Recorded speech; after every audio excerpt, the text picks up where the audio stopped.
So I look forward to that. And now, welcome PJ Huffstutter. We're so thrilled to have you. It's so nice to have you talk about press and how to drive media.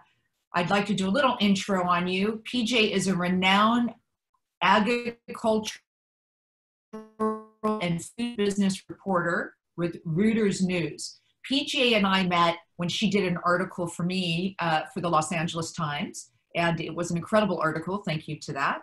Her stories are carried in hundreds of newspapers and media outlets around the world, including the New York Times and the London Times.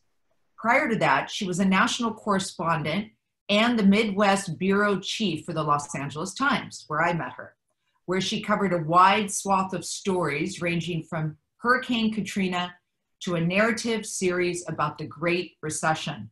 She is currently a fellow at the University of Missouri School of Journalism Watchdog Writers Group, a nonprofit organization dedicated to in-depth investigative journalism that helps deepen the public understanding of important issues.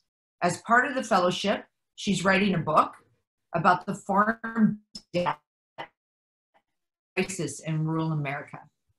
Today, she'll be talking about best practices and giving you tips on how to secure press during a period of a crisis, which we all know we're in at the moment. So welcome, PJ. Nice to have you.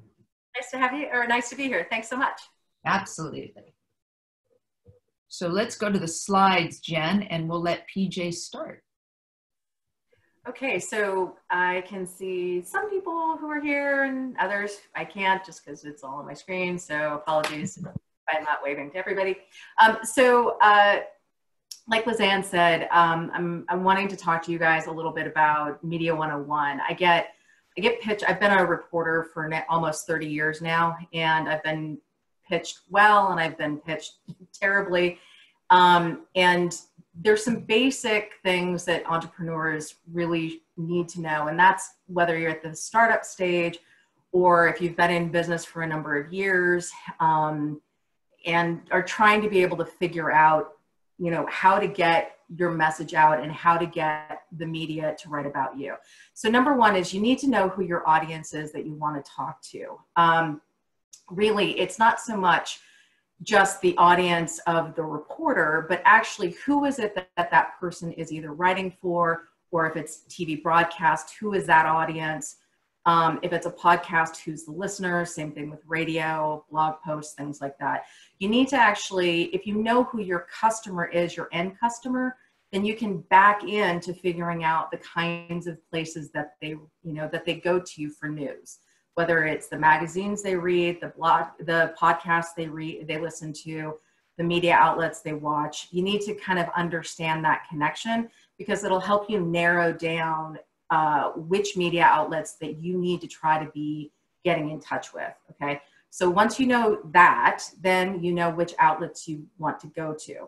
Now, most entrepreneurs say the same thing. I can't tell you how many times I've been told this. I want a big profile on the front page of insert major national media outlet here, right?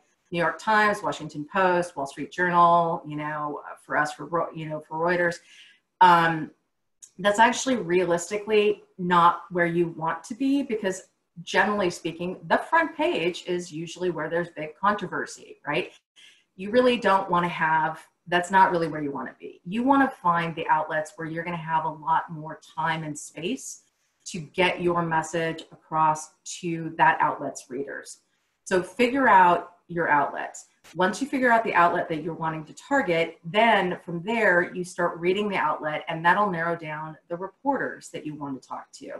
But ultimately it comes down to, you need to figure out what is your goal. Like what is the goal of getting media? Because not all press is good press. So you have to ask yourself and really truly sit down and think, like, what is it that I'm trying to get out of this media, like, attention? So can we go to the next slide? Okay, so it doesn't matter what media outlet you're going to talk to. TV, radio, I'm a wire, you know, I work for a wire service, newspapers, magazines. The core of journalism are the 5 W's and the 1 H, okay? It's who, what, where, when, why, and how.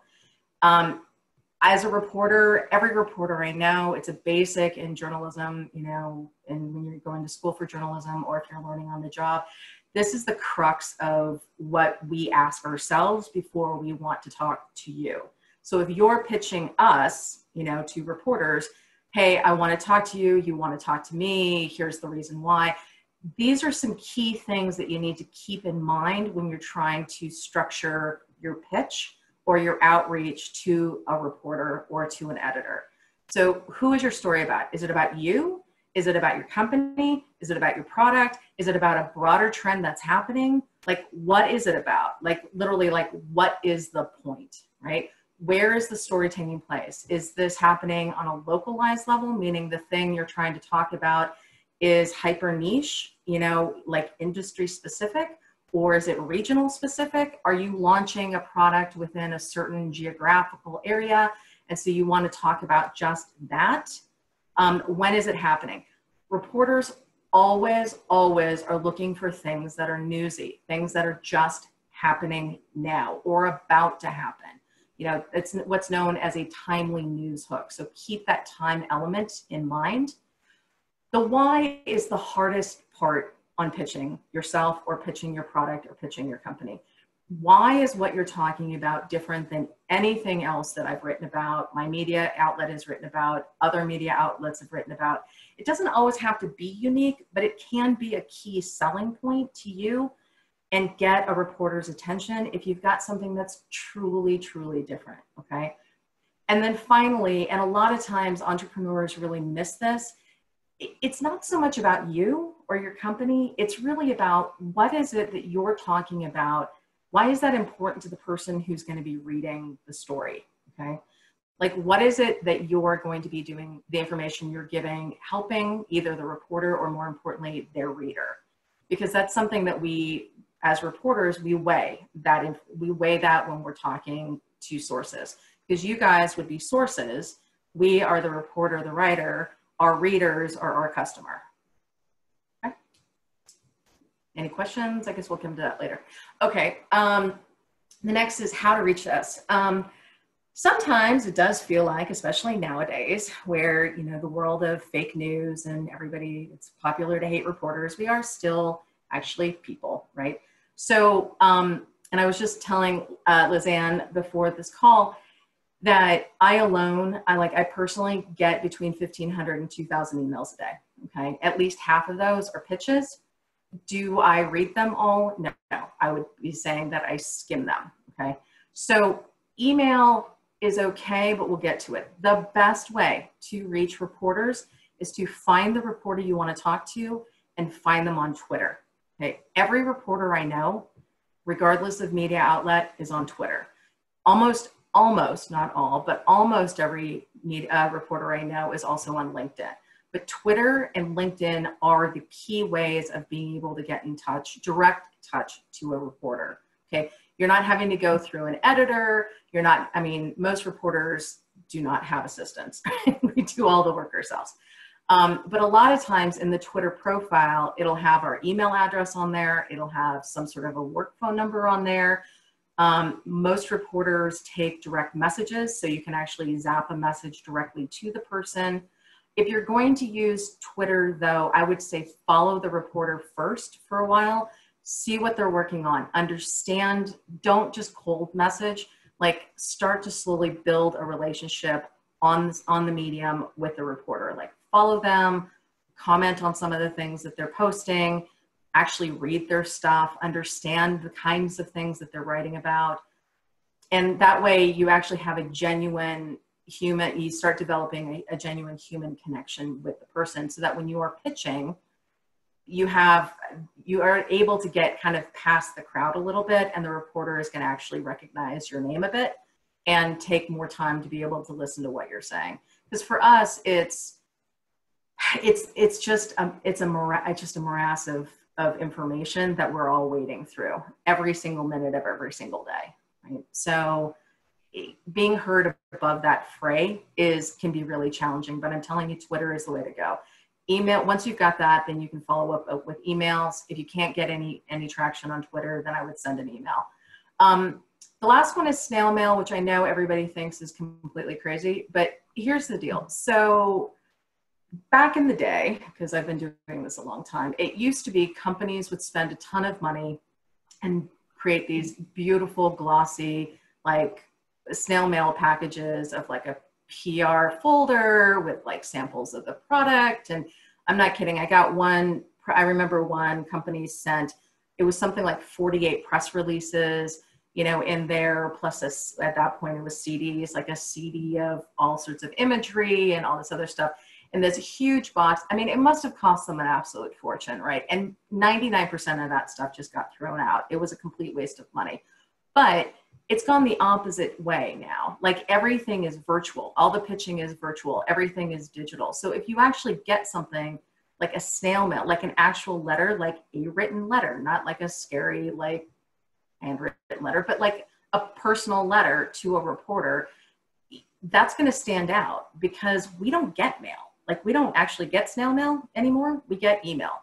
And if you can actually, if you can send a pitch or an idea by snail mail, I can almost guarantee you it's going to get read. It's not going to, I mean, it really is going to get read. The question is, given that every reporter these days is working from home, like figuring out where to send that letter. And most of the time I would say just send it to like the mailing address at the magazine or the newspaper, and eventually they will actually get it. PJ, I've got a few questions I want to ask you. On Twitter, when you go to reach out, how long should we, you know, romance the journalist before actually hitting them? Is it a couple weeks? What do you think? At least a few weeks, because part of it is you as the entrepreneur are going to need to have, it'll help you have a better understanding of the kinds of stories that the reporter is actually writing, sure, and whether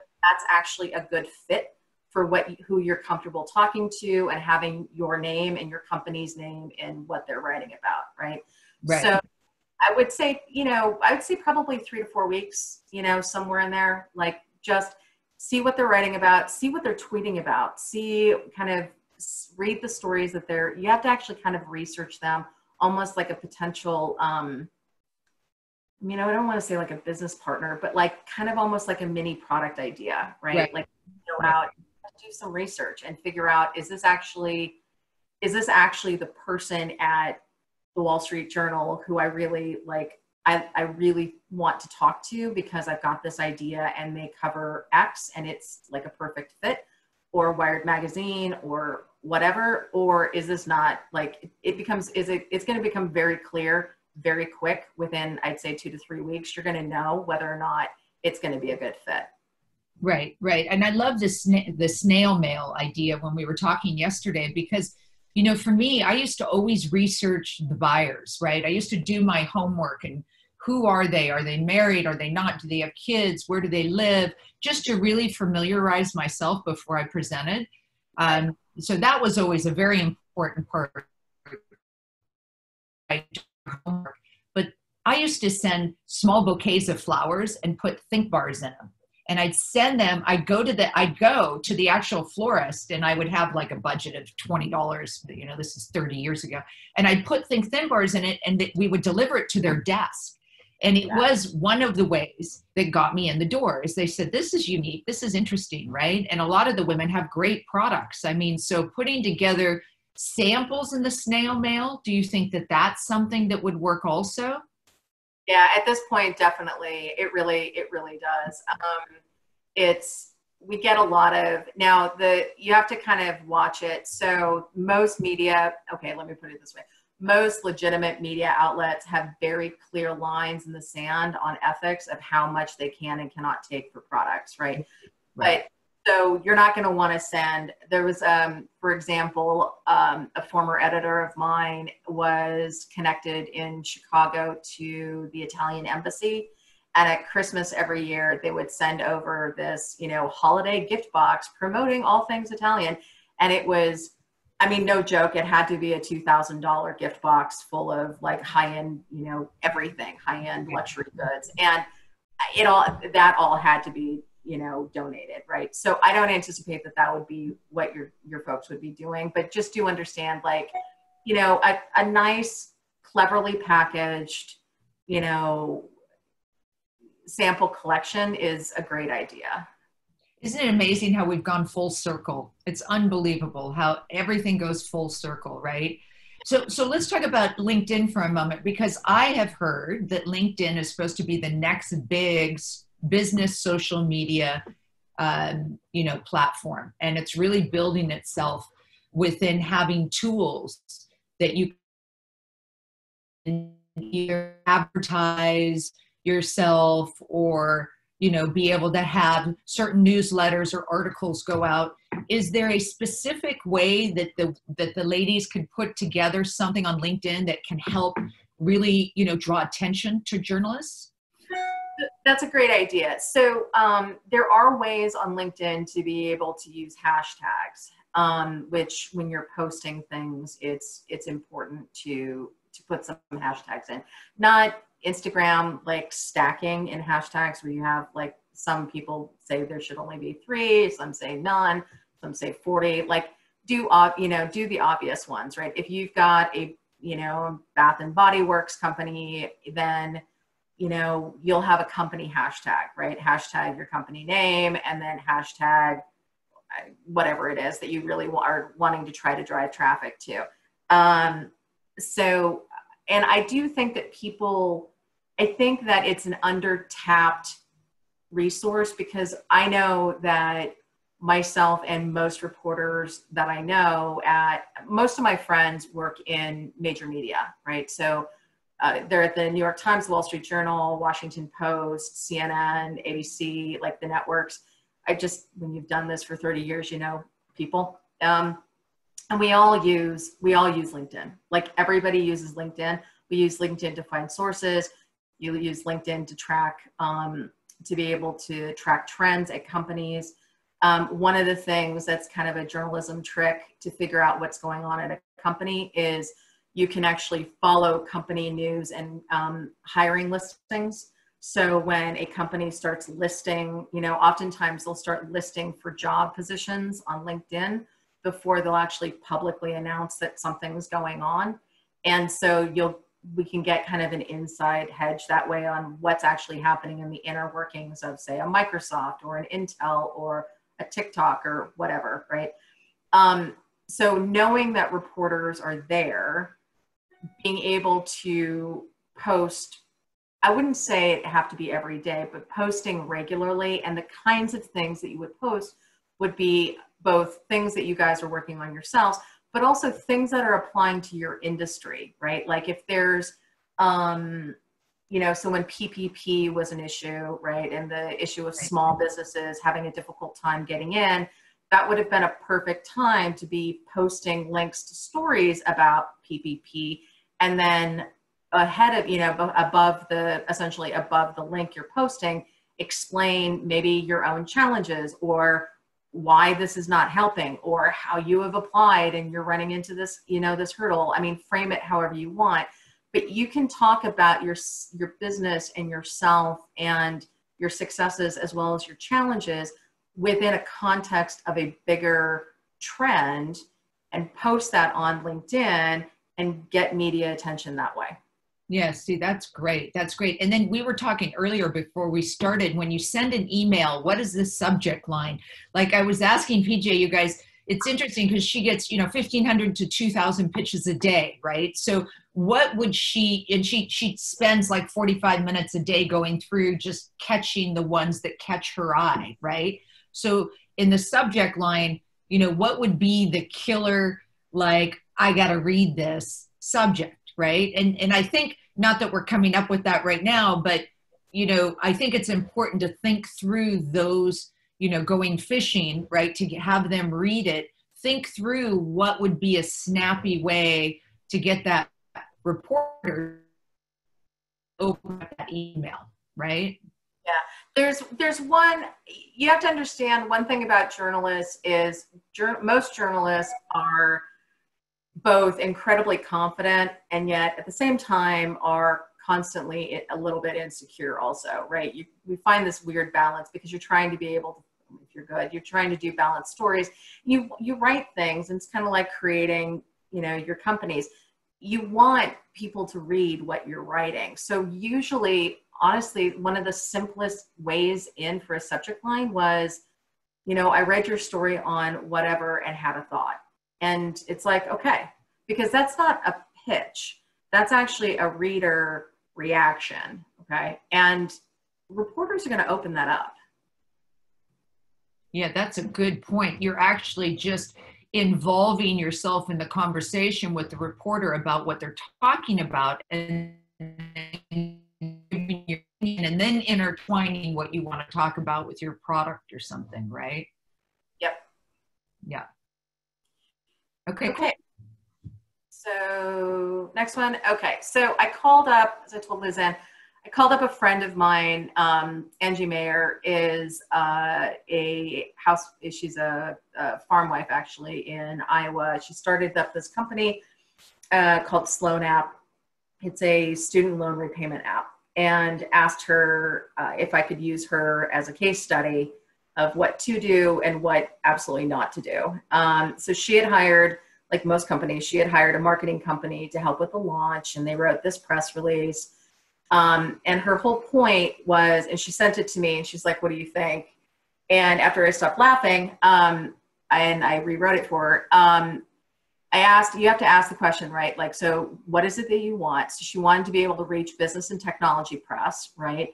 A large marketing firm wrote this. And so the question is, what's wrong with this? Okay, besides the fact it's a huge, I mean, visually alone, it's a huge block of copy, right? It's exhausting visually to even look at this, even to let alone read it. It opens up with a link to Forbes magazine as opposed to actually her company. And it doesn't, as a reporter, you have to understand, I've got this, I'm going to see this. You are going to get a few seconds. I mean, literally, you're going to get a few seconds to be able to catch their attention. And this first, what's known as the lead or the opener, this first sentence says nothing. It's also very impersonal, right? So a lot of times, I think there's a standing of companies who want to seem bigger than they are. They want to come off as huge, and they have that kind of big corporate voice in their writing. And I'm telling you, it's a mistake. Like to be able to interact with reporters, you have to think of them. I mean, they're people, right? It's you interacting with another person. So you need to remember you're trying to establish a personal connection, and you're also trying to come off as a person, right? A person, and that's whether it's you as the entrepreneur or somebody on your team. And you need to be a little bit clearer, a little catchier, and a little bit more to the point. So if we could go to the next slide. Okay, so just even a small visual thing. One, keep the pitch personal, right? Two, shorter paragraphs. If this is just a pitch, this is a typical pitch letter, okay? You're gonna wanna break up the copy blocks with paragraphs, okay? Keep the paragraph short, maybe a couple of sentences at most. Don't have every sentence, even though I did this myself, don't have every sentence be, you know, a huge long run-on sentence, but simplify, make it personal. Like if you're actually writing this to a person you know, as opposed to a formal pitch. And in this case, what I told Angie is there's a billion apps out there. You need to actually pitch yourself as an expert, right, in the subject matter in order to be able to talk about your product. And then focus on the key points, right? So woman owned, it's new. So that's the when is the news hook, is it's new. It's free, but it's got this new thing where families and friends can help pay down the debt. And it's guaranteed that the money is going to the right place as opposed to like a beer and, you know, pizza night for the college kid. But if you read this, it's more, and even this, honestly, I would probably, if I had more than like 5 minutes, I would have cut this even tighter. I would have made this maybe 2/3 the length this is. But this is how I would approach, you know, I just read your piece on the latest, whatever, and then thought, you know, Angie would be a great resource for future stories, right? So unless you've got breaking news, like this is happening, you know, there's a huge deal going on, or, you know, my CEO is going to be speaking to the president about something, you're going to want, one of the easiest ways to get press is to position yourself or your founder as an expert in whatever the subject is, right? That you're wanting to be able to talk about. And that way, because we as reporters, inevitably, a lot of times the kinds of stories we write are either spot, which is something has happened and we are reporting on that news right now, a short, you know, a short trend story, which is there is a trend happening either in an industry or geographically, and we are writing about that. And to talk about that, we need a bunch of experts to talk, you know, give their point of view and expertise to you know, kind of underline the trend, right? Or it's a broader, and those are the ones you really want. It's a broader, oh yeah, I'll get to third person in just a second. Please don't ever do third person. A broader trend where it's, I'm trying to think of one that's happening right now. So let's do climate change, right? So California is on fire. There's a, I mean, seriously, there's been so many hurricanes and tropical storms, you know, this year they've actually run out of names. So if you've got a product that is, you know, helping to improve climate change or is dealing with climate change, you could easily be pitching yourself as an expert on, you know, climate change issues, but finding your specific niche, right? So if it's, you know, conserving water or recycling water or recycling packaging or making sure that recycled packaging is actually in fact able to be recycled or whatever, if that makes any sense. Like think about the things that you're comfortable talking about.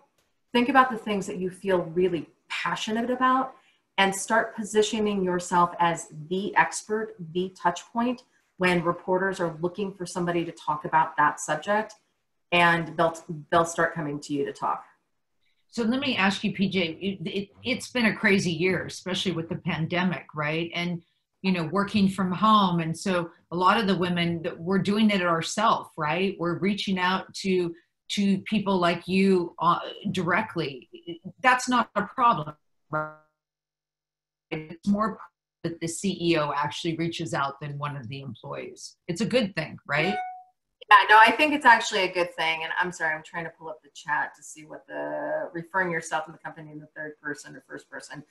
I think it depends on, personally, and most of the reporters I know, use first person. It's, unless you are literally the CEO of, I don't know, what's a huge company these days? Apple, right? You know, Apple has a team of press people in-house and they will talk about the CEO in the third person, right? But if it's you pitching, use you, right? Like it doesn't, I mean, if you're doing 10 million in sales, that might be considered huge, you know, compared to a micro business, but it's okay for you to use your name as you.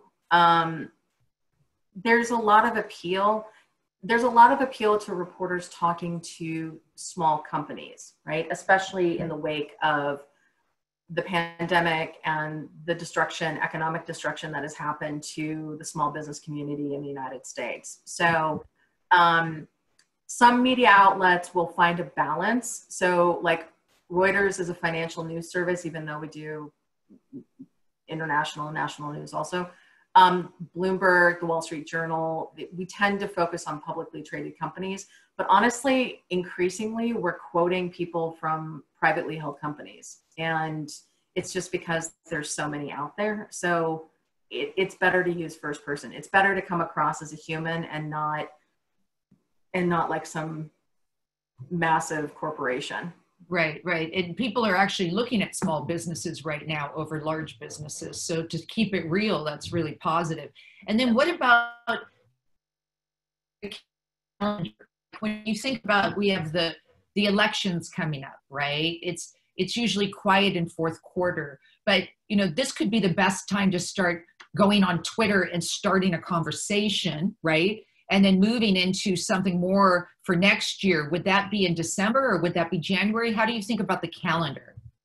So it depends on the type of media that you're going for. I think you're completely right. Now is a very good time because it's to start looking at Twitter and start identifying the reporters and the media outlets that you want to be pitching to, right? Start following them, start engaging with them, start reading their stories, whether they're writing about politics or they're writing about something else. And if you're going for like the classic magazine, you know, best holiday gifts of the year,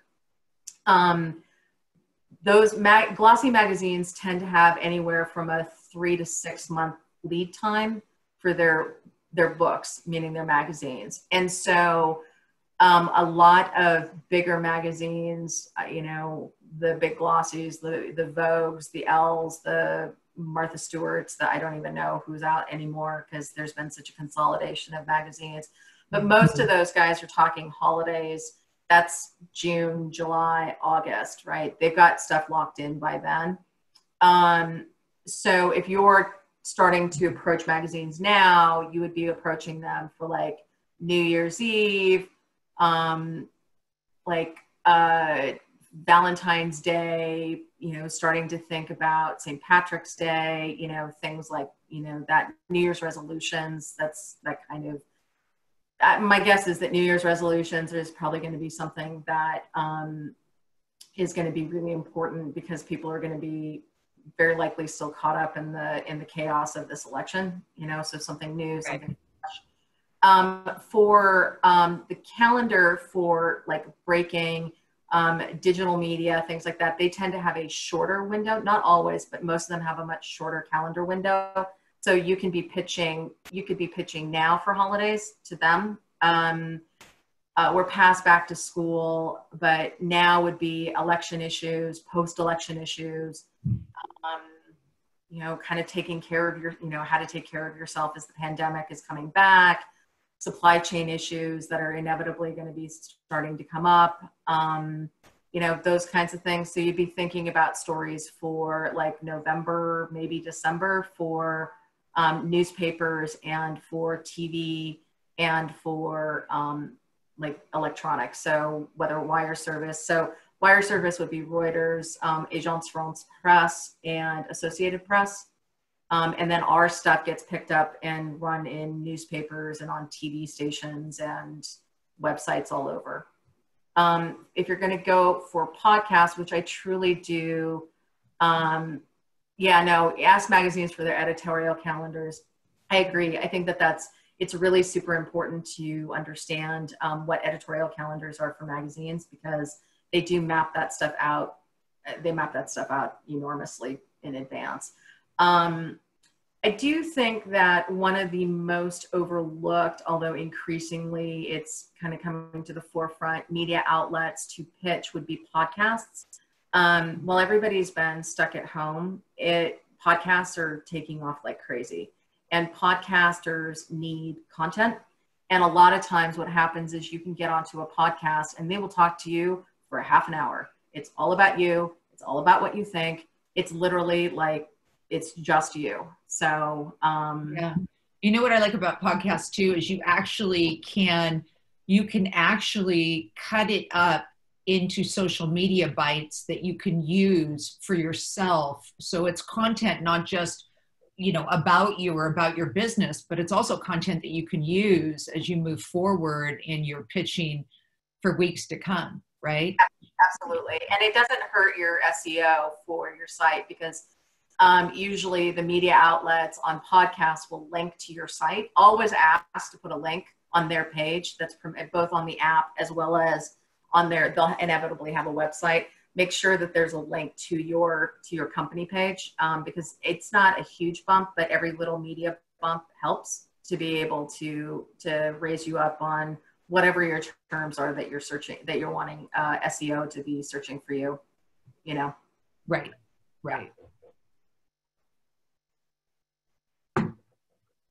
Let's see, I think we got a few let's look in the chat for for their editorial, ask magazines for their editorial calendars. That's great, via their media kit, advertising departments, and downloadable on their websites.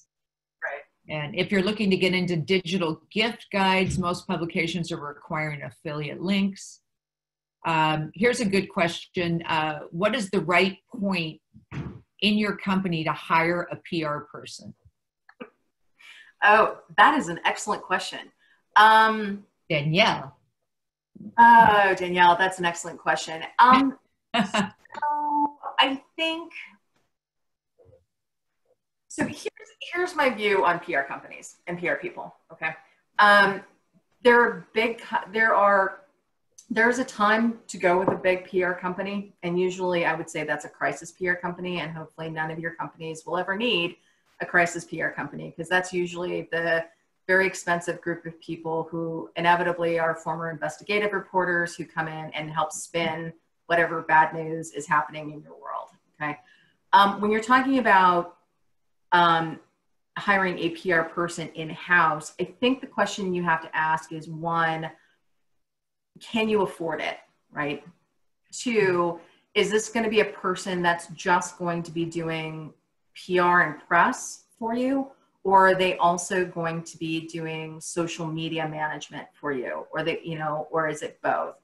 The one thing that I do think that a lot of entrepreneurs do not understand is, and even some publicists don't understand, is the worth of a publicist is totally based on their relationship and their Rolodex of reporters, right? How many reporters do they actually know? Do they actually know reporters, or can they get to know reporters in the subject matters that, like, are they writing about the subject matter that you as a company want you to be an expert in, or about your product, right?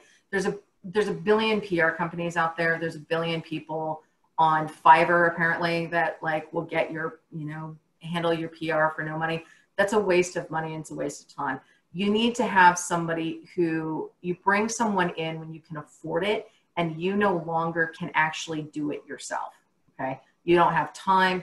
If your time needs to be spent on other parts of your business, then you need to bring somebody in who can do that. But you need to make sure that you can afford them, and that they also can speak in the tone, like in their writing and in the tone of your corporate culture, right? So make sure they are a good writer. I swear this is like the number one thing that people do not seem to understand.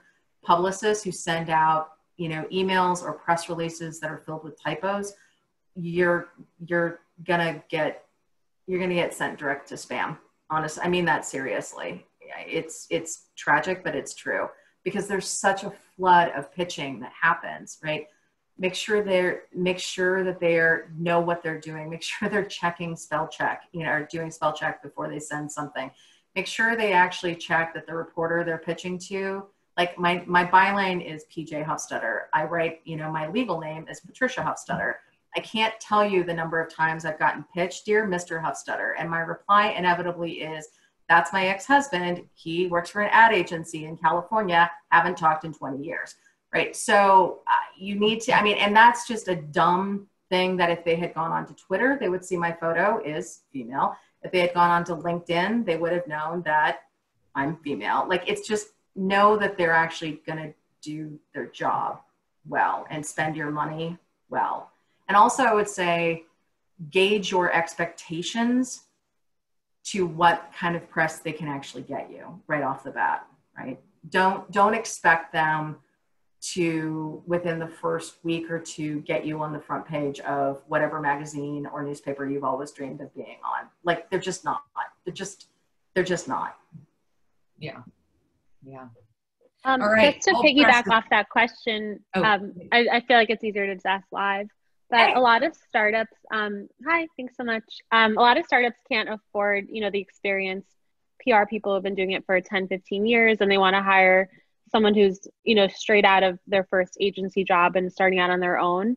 But that person, let's say, might not have all the connections and gravitas of the experienced person. So in your experience, like, is it I know it's a very general question, but if you take a risk on a more startup-y type PR person, is that not going to reap the right rewards, let's say, because they don't have that time and connection experience?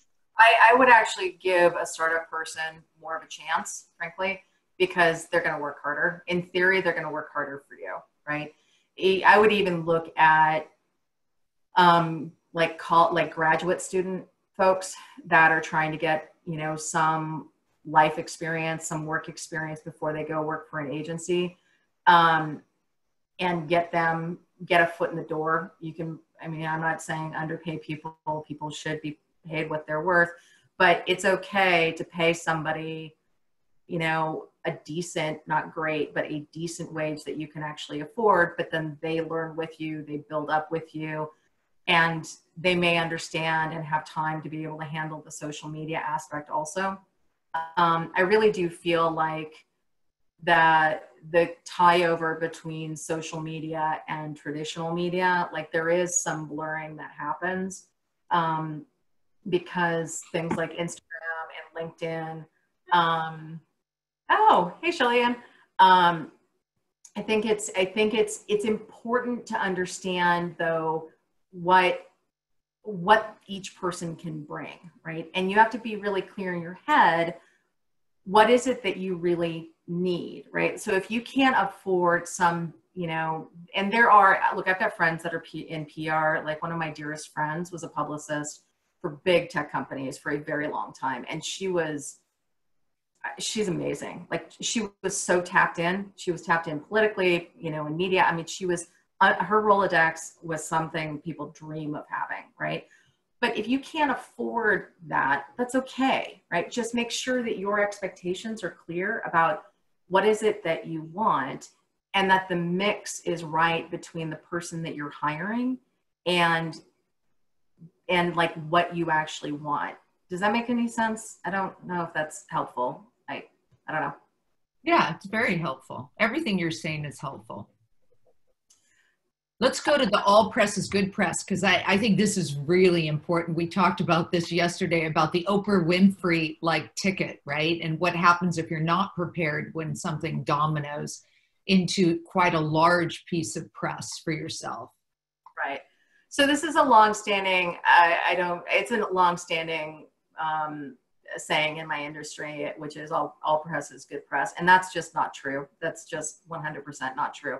So even good press, like Lisanne was saying, you know, if you are physically manufacturing a product and you get mentioned by, let's say, Oprah Winfrey, you can, or you know, whoever, right? Like somebody big, right? Let's say that somebody on Fox News or CNN or MSNBC or pick your poison. They do some segment for 5 minutes, 10 minutes. Oh God, that's a lifetime. Let's say a minute, right? A minute spot on you.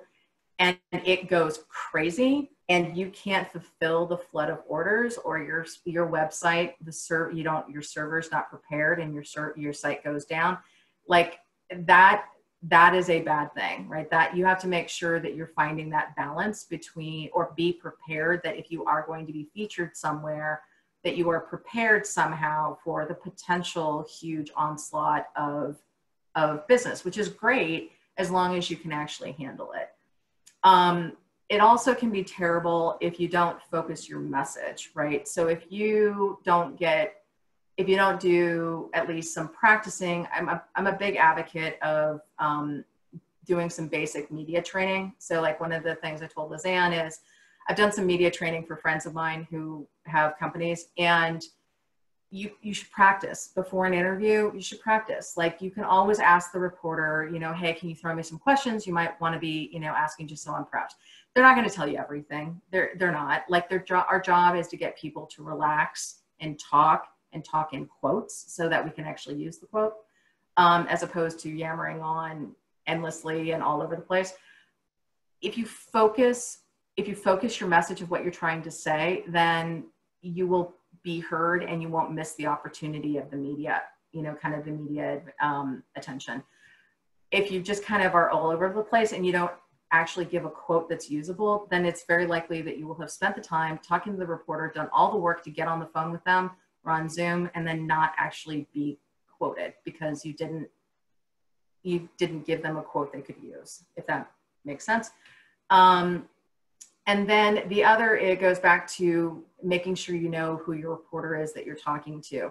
If you don't know who the reporter or the media outlet is that you're talking to, I mean, they could be somebody that you really don't want to be talking to, or it could be some media outlet that you really don't want your brand affiliated with for whatever reason. And you could get a quote taken out of context, or you could get misquoted, or things like that. So caution is, and preparation before an interview, I think, is always a good thing. And the trick, I'm sorry, I meant to say when I was telling Lizanne, is one of the things I've always told folks that I know who get interviewed is, listen, a reporter inevitably will ask a question you don't want to answer, right? It's inevitable, it'll happen. So don't answer the question, but answer the question you wish they asked instead. So give an answer, but you pretty much are going to know if you're going in and talking about, let me try to think of an example. So I'm working on a story right now that's taking a look at how each of the political parties are trying to be able to pitch themselves to rural America, and particularly farmers. Farmers tend to be Republican. They tend to be problematic voters for Democrats. However, there's lots that's been going on, and the Democrats see an opportunity and they're trying to be able to eat into that voter block, right? I'm going to end up asking questions to both sides that they're not going to want to ask. I'm going to ask questions to farmers. They're not going to want to answer, like, who did you vote for, right? Who are you going to vote for? They're either going to answer, or if they're saying, I don't want to say, you can just say, I don't want to answer that question. But it's better to say something like, I always do a lot of research before I vote, and all the way up to the moment before I go into the polls, I'm still trying to figure out who I'm going to vote for. You've answered the question, right? It's actually even a usable quote. You haven't actually answered the question that the reporter asked, right? So that's a way to be quoted, but not answer if you're not comfortable with the question. Well, it's interesting. It was like the debates, and I'm sure everybody kind of, if you had the calm demeanor to even watch it, it was so pathetic. But each of them lost time in delivering their message because they weren't listening. And, one of the things in PR that I've learned over the many years is that when you're being interviewed, you listen to the question. And if it's a question that's taking you left, you have a way of turning it back to position it forward in what you're trying to deliver. And so I always have notes in front of me, and I always take notes when I'm being interviewed. Because if you're nervous, you don't want to forget what you have a mission of what you're trying to get across. And so really knowing what you're trying to get across before the interview, what you're trying to guide the reporter, and listen to the reporter as they're speaking, but also if there's something that's said, you can pivot and be able to take the conversation down the path that you want. And I think that's really important, right? Is to be able to communicate your message on the path that you want, instead of having that reporter take you down a path that has nothing to do with promoting yourself or your business. Right, exactly. The comment from Carla, I think a lot of people jump into execution without the right strategy or business goals in mind. I think that's actually, that's really, really true. And when you're think of press and dealing with media, it's the same as, executing on a new product line, right? You need to be able to be really focused on what you're trying to do. Now, I caution this also, be flexible, right? One of the best things I personally think that a publicist can be is really aware of the news, not just the news in your particular industry, in your world, but also the news that's happening outside, and be constantly thinking story ideas and how do you guys fit in, and is this really even a time that you guys want to be talking, right? Some companies really play off of what's going on right now politically. There's a company up here in the Midwest called Penzeys Spices. The owner is very well known as being a very devout Democrat, and he hates the current president, and has literally raised money, huge amounts of money, and bought all of these ads on Facebook. But that's part of his business strategy, right? Like, this is literally part and parcel. Being political is part of his business strategy. It's how, in part, they market their spices.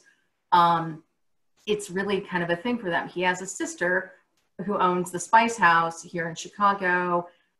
They're Republicans, but they're taking a totally different approach. So, whoever's handling PR, if it's you or somebody else you're bringing in to do it, it really helps to start, to try to also think a little bit outside the bubble of your world, just to see whether or not there's something you can say that, ties in with that. Yeah. Let's open it up. Are you good with opening it up now, PJ? And just, ladies, I'm just looking here in the box. Does anybody have any questions? We've got a pro here that can guide you in any way you ask. So please feel free to ask questions.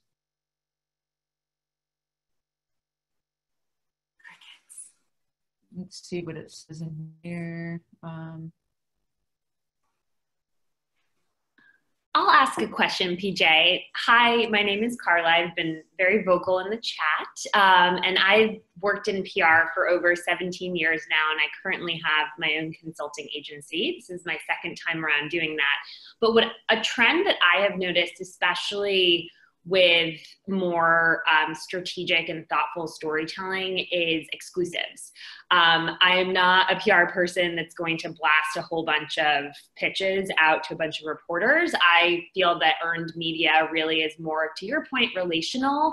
And I think it's really important for founders, especially for early stage founders, to understand that getting one nice thoughtful piece in one publication is going to be much more impactful than pitching out a whole bunch of stories, mediocre, unthoughtful, customized pitches to a wider range. So maybe you could tell us a little bit more about, like, does Reuters value exclusives, like, especially if it's more of like a trend story or for a small business?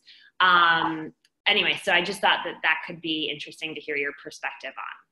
Yeah, no, I completely agree. It's exclusives are, media is competitive, and exclusives are like the tasty little dessert that we all want.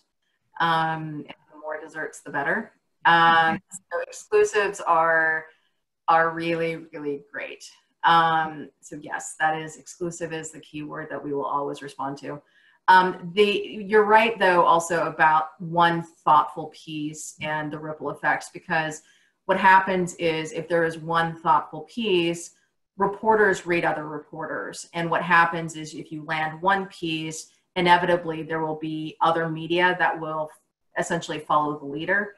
So if you land a spot in, I'm just pulling this out of thin air, so bear with me. So if you land a spot with the New York Times, inevitably there will be the LA Daily News, Associated Press, we might pick it up, the Washington Post might pick it up, the LA Times. You'll get this, like, essentially the top tier ripple effect, then the second tier media ripple effect, and then it'll kind of go out. So yeah, no, I agree completely with that idea. All right, so anybody else have any questions before we are about ready to end? Oh, here we go. We've got one here in the chat box. Let's see. Is it advantageous to invest in a paid sponsored placement? That's a great question. No, so understand that there's so there's an editorial, in journalism, there's a kind of a Great Wall of China between editorial and advertorial, right? So if you've paid to have an advertorial piece, editorial I'll never see it. Reporters will never see it. It literally, even at Reuters, our advertising, our business department is on a different floor of the building than editorial. Like, we don't cross paths at all. That was the same thing with the New York Times, the LA Times. every paper that I can think of and every media outlet that I can think of is like that. I know there's kind of a big thing now for like like magazines where they'll sell like a paid sponsored and it looks like a story. It's not a story. We know it's not a story. All the reporters know it's not a story. No. I mean, you might get some eyeballs on it in a print publication, but that's not, we're never going to look at that as like, ooh, there's a tip sheet for things we should write about. It's like, oh, they spent a lot of money on that ad. Yeah, you know what? And people know that it's a paid ad. You can tell when you look at it that it's a paid ad also.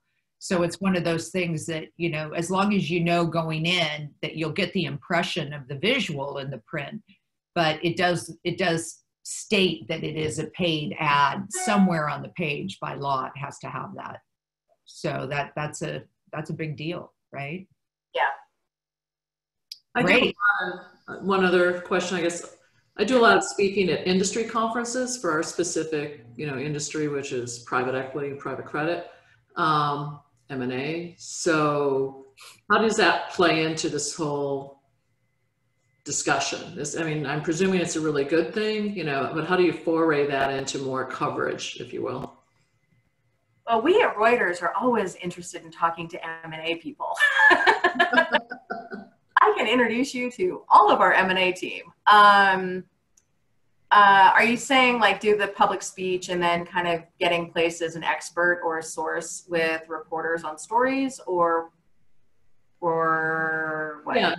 Yeah, just kind of overall is it, you know, it's one thing to be a speaker, which I know makes you subject matter expert by some standard.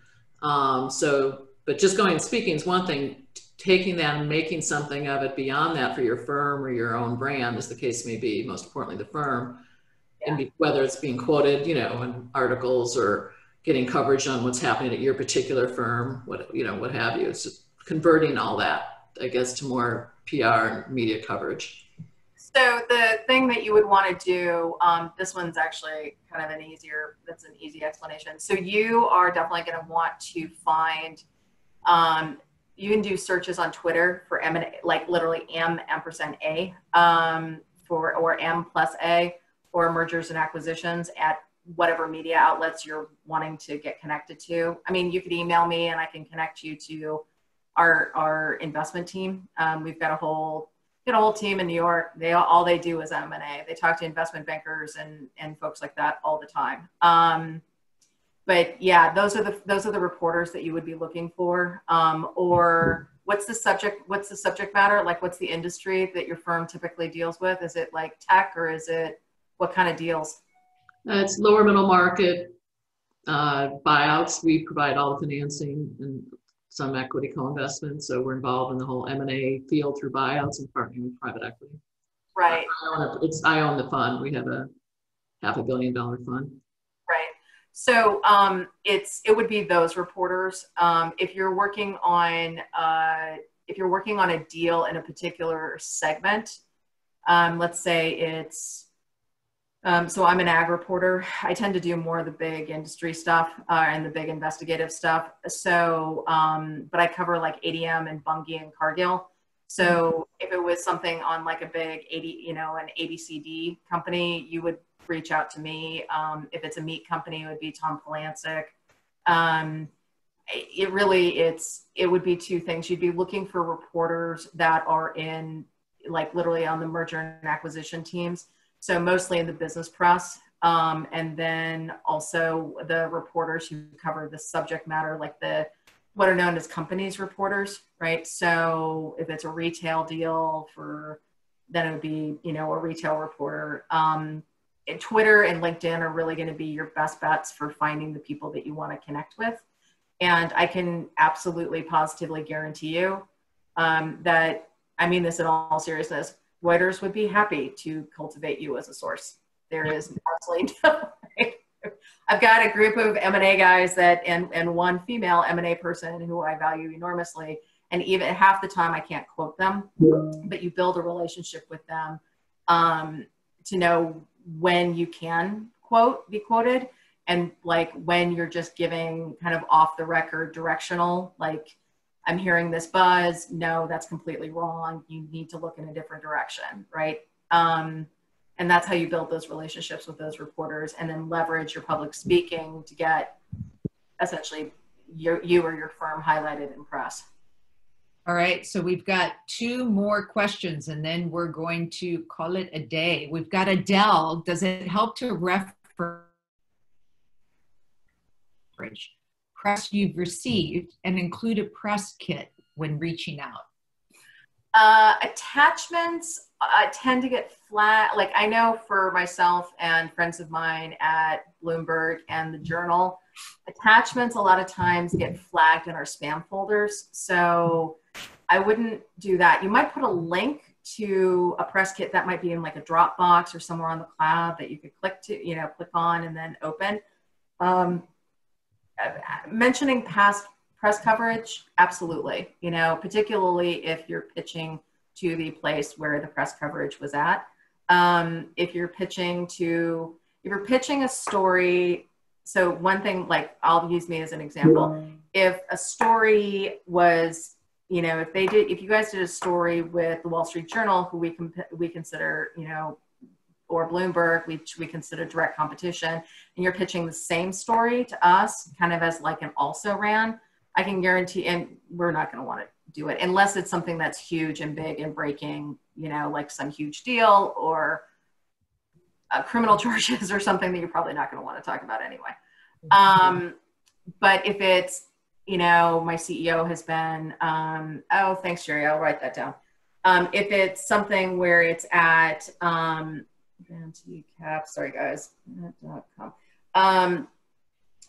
if it's something like, I just did a story with whoever about this subject matter, and I saw that you had just done a piece on whatever, and I've got some thoughts. If you ever want to, talk, I'm happy, here's all my contact information. Oh, and this is the last thing. I'm so sorry, I forgot to do this.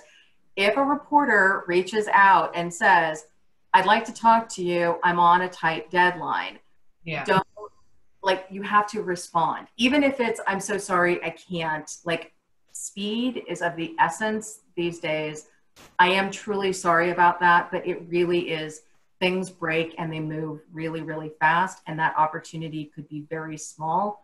So if they write to you and say, I'd like to talk, even if you respond back and say, I'm in a meeting, I'll be clear in 2 hours, I'll write back later, let me check and see what my availability is. Or, I'm so sorry, I'm slammed all day, what is your deadline? Those 2 phrases, what is your deadline? How quickly do you need to talk? That will help gear. Like, if it's, I've got 30 minutes and I need to talk now, then you make the decision whether to do it or not. If it's, no, it's a bigger story, then you've got some flexibility on time. Great. So the last question here, and I think you've answered some of this, but can you also speak to reported visual assets, thumbnail photos, video links, any preferred platforms? That's a great question. Every media outlet has their own systems in place for uploading images. I know that Reuters and the New York Times and the LA Times, and I'm assuming everybody else does also, they usually have waivers that has to be signed, either model waivers or some other waivers, because the imagery then goes out onto a wire or electronically, and everybody wants to make sure they've got rights to this stuff. Video, having access to video increasingly is super important. Video is the future. You have to shoot video. You got to have video. And I don't really know about platforms. It's, I would say not the boring, chief executive shot in a boardroom that's overlooking something, right? Like, have visuals that are interesting, and, look professional. But yeah, it's not really so much a preferred platform. It's more each media outlet has a different setup. You need to know what that's needed for. Great. Fantastic. Thank you so much, PJ. Really, you are so helpful and we really appreciate it. You know that I appreciate